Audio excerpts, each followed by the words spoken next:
Dom King, only time will tell if Edwards leaving Liverpool is right. It is August 2017 and Liverpool find themselves under siege.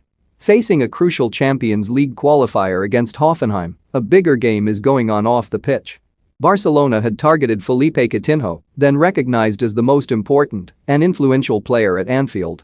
Their attempt to sign him was relentless, with emails frequently dropping into the inbox of Michael Edwards, Liverpool's sporting director.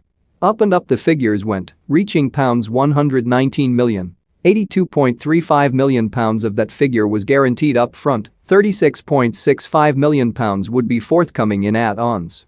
Edwards never blinked, regardless of Coutinho handing in a transfer request. If Jurgen Klopp had been happy for Coutinho to be sold that summer, Edwards would have done the deal with Barcelona. Klopp has always had the final say on which players leave and arrive at Liverpool, that point must be emphasized.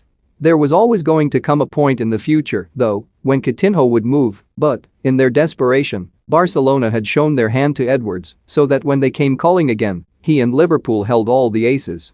What followed 4 months later brought down the house.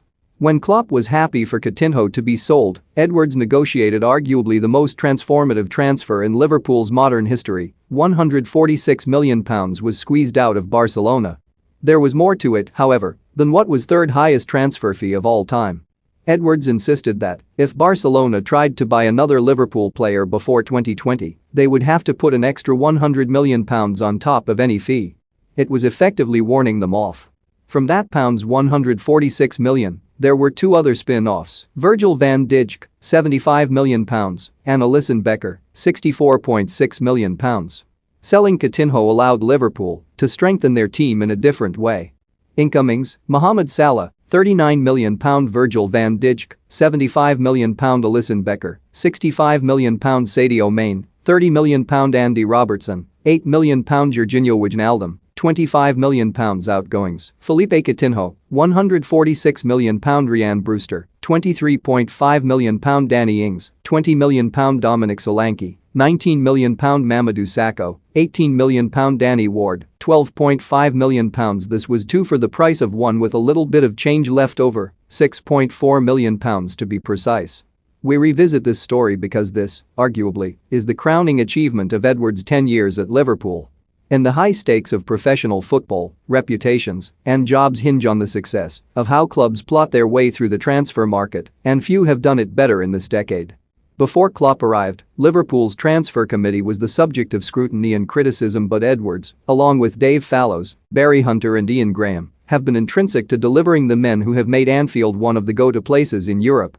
It was Edwards who put forward Mohamed Salah's name as an option for Liverpool to sign in 2017 after Julian Brandt, then of Bayer Leverkusen, made it clear he didn't want to accept an opportunity from Jurgen Klopp. Edwards and Hunter had never stopped tracking Salah in Italy. This is why Wednesday's news is so significant.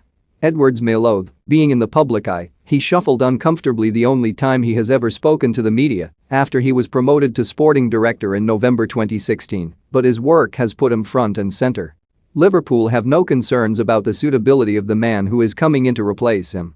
Julian Ward has worked at Anfield for 9 years in different technical roles. His contacts are outstanding and, crucially, already has Klopp's confidence. The transition is expected to be seamless. Ward worked alongside Edwards this summer when the sales of peripheral figures such Harry Wilson, £12 million to Fulham, Marko Grujic, £10.5 to Porto, Xherdan Shaqiri, £9.5 million to Lyon, and Taiwo Awoniyi, £6.5 million to Union Berlin, enabled Liverpool to sign Ibrahima Konate, £36 million from RB Leipzig. There is no question, though, Ward has a tough act to follow.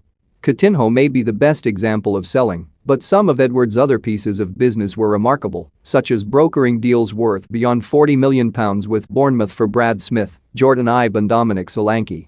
They may be one of the biggest clubs in the game, but Liverpool, after the pandemic, still have to cut their cloth accordingly.